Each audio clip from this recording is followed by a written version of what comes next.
Okay, so we are driving in Spain, celebrating someone's birthday, and that someone is someone very, very special. Lian, where is that person? Who is that person?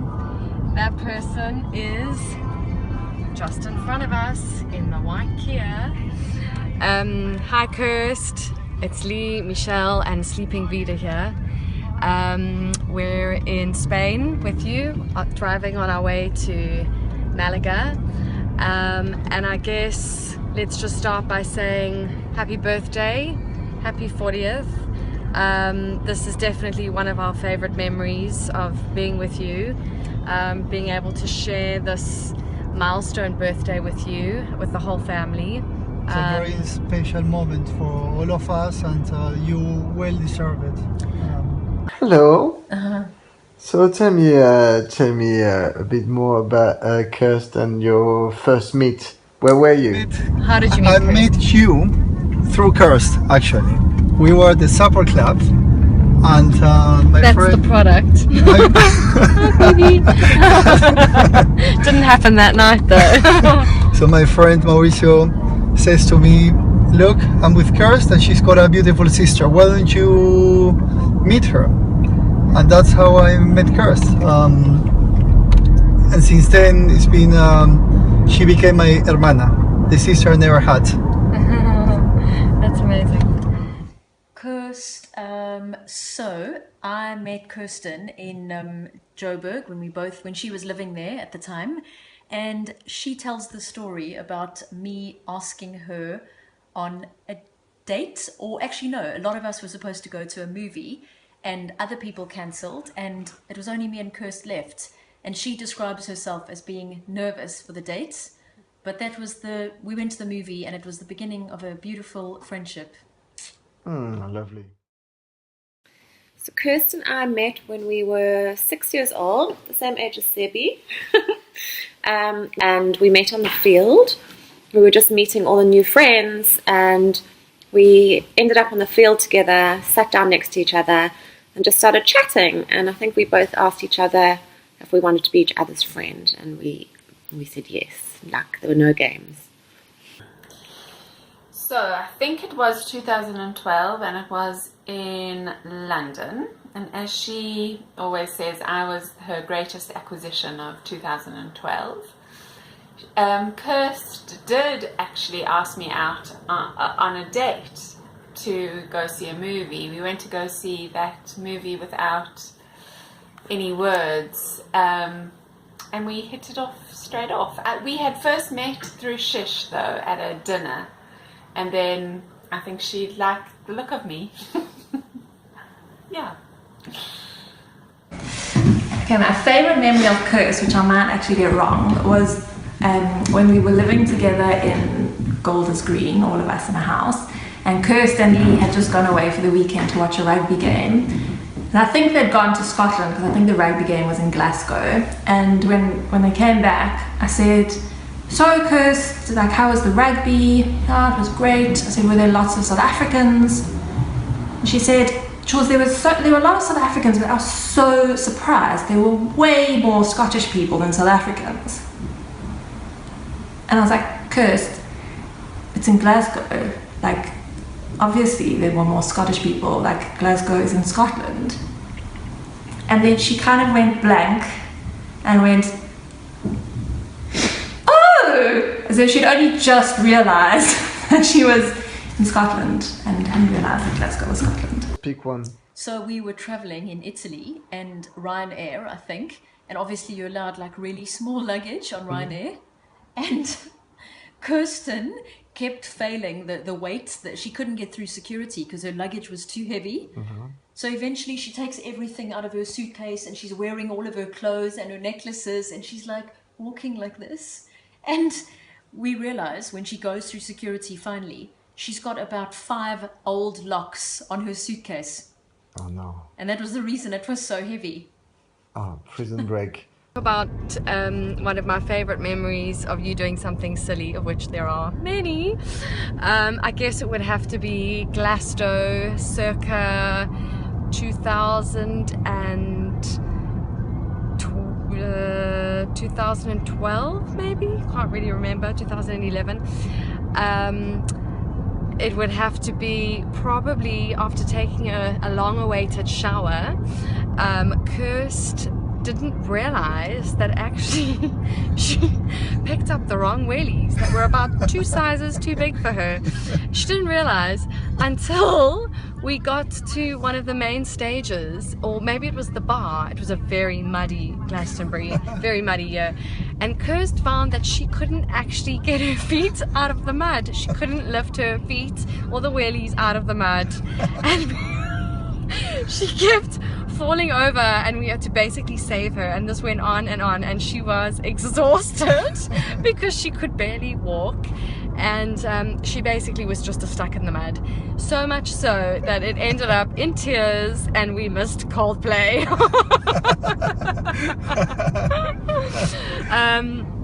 Okay, over to you. When did you meet Kirst?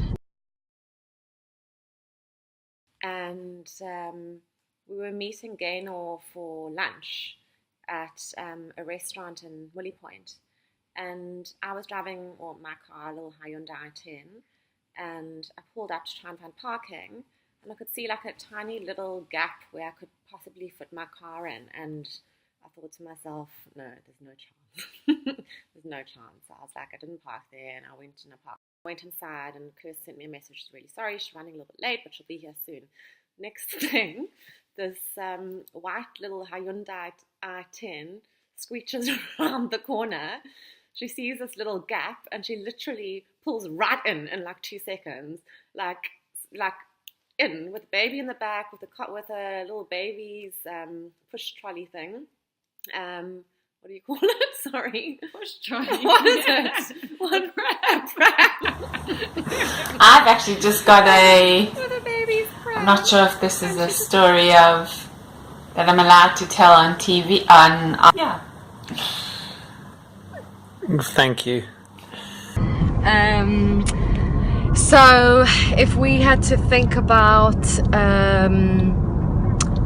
Kirst as an animal, I don't know why, but a panther seems to come to mind. Maybe just because of its litheness, its beauty, its A kitty. gorgeous, long, athletic body. A kitty, obviously.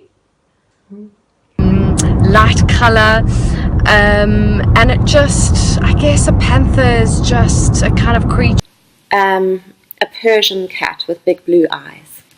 that maybe you don't necessarily always hear or see, but it's there, and it's Okay, Floss would have to be little, like a squirrel, but she'd have to have the heart and the wagging tails and the ears and the paws of a puppy golden lab. it's not loud, but it fits in, and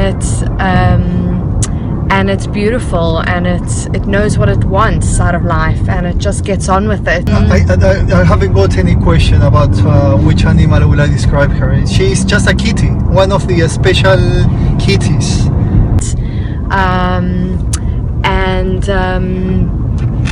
And yeah, and it's an incredible creature, and I think we can learn a lot from panthers.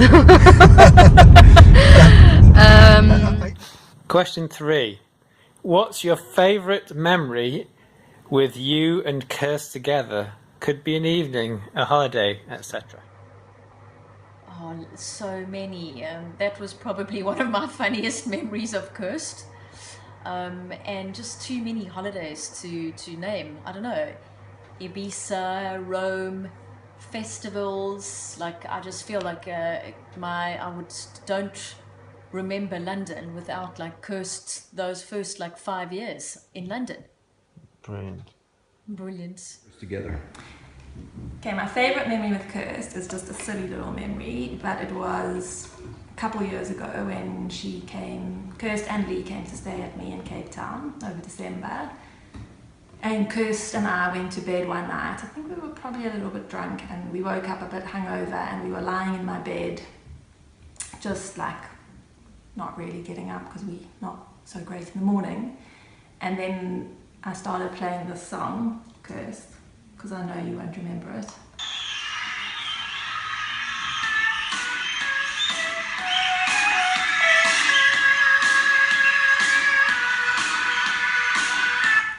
And we started having a little dance in bed with our hands and just laughing, and it was just typical like fun Kirst nonsense. That's it. I feel my whole time meeting Kirst and then meeting all the girls was just like, oh, I felt like I'd come home. But what was truly special for me was living with Kirst. I loved that time, and loved how, like, when we would go on holiday, for example, all together, like Argentina or Ibiza, when we came back, we were coming back, the two of us, which was always so comforting. What's your favorite story of Quirkles? Of her doing something silly? What's your favorite story of Quirkles? Quirkles. Oh, Quirkles, and of her doing something silly. Question 2. What's your favourite story of Quirkwell's of her doing something silly?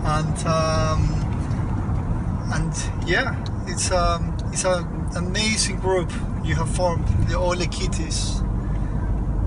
And all I can say is feliz cumpleaños, Kirst, and wishing you all the best forever and more reunions with the kitties, with the friends, with the family, and just all the best in your life. We love you so much, and we miss you guys a lot. We really do. My biggest wish would be that we could all just live together in the same place, and for the babies to grow up together and spend time together, because seeing how they interact and play with each other and communicate, they love each other, and it's the most special, beautiful thing to watch, and I just wish we could have that all the time. I just think that you're doing the most incredible job as a mother. You're just such a... this brings me to the one or two words that I would... the best qualities I would describe you as having. And I think one of them would definitely be patience. I think you're one of the most incredibly patient people I've ever met. It's just... it's a skill, and it's incredible to watch. You're so patient with Ari and with everyone around you. You give people so much time, so much of your energy. And another quality I would say that you have is your open heart, your openness. You wear your heart on your sleeve, and you're just you. You've got no airs or graces. You're just yourself. You're so authentic to everybody, and you give everybody just the same amount of attention. You make people feel special. I think Kirst's most amazing qualities are that she is completely selfless in everything that she does, and so she's a great friend to have around. Yeah, so I'd say intuitive kindness. That she is, she does everything in life with like absolute joy and pleasure and just happy-heartedness. I think her ability to empathize. Her positivity and kindness, but positivity. 40. I have no words of wisdom for you, Floss Bear, but you are doing this first, and I will be following not far behind. So I expect you to do it well and lead the way. Kirst, it only gets better from here. That's from the Peanut Gallery shouts. It just becomes more chilled. You don't really need to worry so much about what other people think.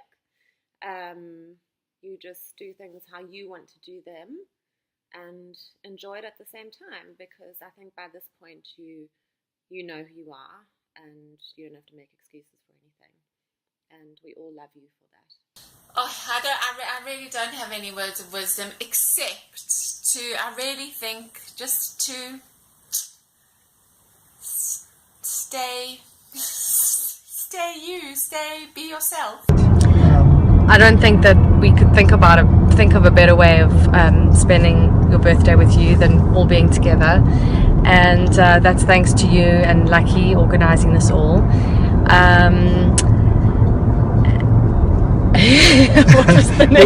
What was the question? Where to start? I mean, so we start with the questions describing Kirst. There's so much to say about Kirst. I love you, Kirst, and I'm sending you the happiest 40th birthday wishes. I so wish I was there celebrating together, and I'm just sending all my love, and you are a complete treasure and blessing, and I feel very, very privileged to have you in my life. Here's to many, many more years of friendship. Love you. You look about 23, so you don't really have anything to worry about. I'd say 24. Okay, 24, but just, I don't know, embrace it. And yeah, just you know how they say like 40 is the new 30, because you haven't even reached 30 yet. You just are, may have such a youthful spirit about you. So I would just say, keep that up, because it's working for you. There's the golden, the sunshine, that beautiful long hair, and her like sparkling eyes and smile. Kirst, I love you, and I wish I were celebrating this special day with you, but know that your good friend in Cape Town is always by your side no matter what, ready to listen to any funny stories you might have, and of course I'll do my utmost to match them whenever I can. I love you so much, and being my oldest best friend, we will be here together until we are about 115, I reckon. So enjoy your 40s, because there's really the new 20. I love you lots, my darling. Have fun.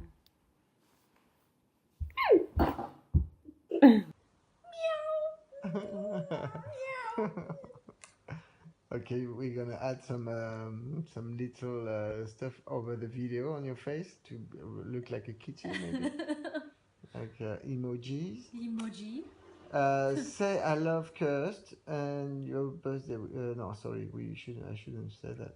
Oh, Kirst, happy birthday. I miss, actually, we would often over the years have a joint birthday party, and I miss having those with you, and miss having you in London. And happy birthday, my friend. I wish we could be together, but hopefully see you and Ari and Luck soon. Love. Meow.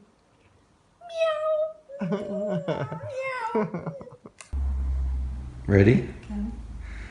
All right. Question number 1. When did you first meet Kirst, and where were you? I first met Kirst at school in Standard 9, and I don't remember when I first met her, but I don't want to do this in front of you, I'm embarrassed. Too late, it's rolling, go. No, start again. Go. Do it. Okay.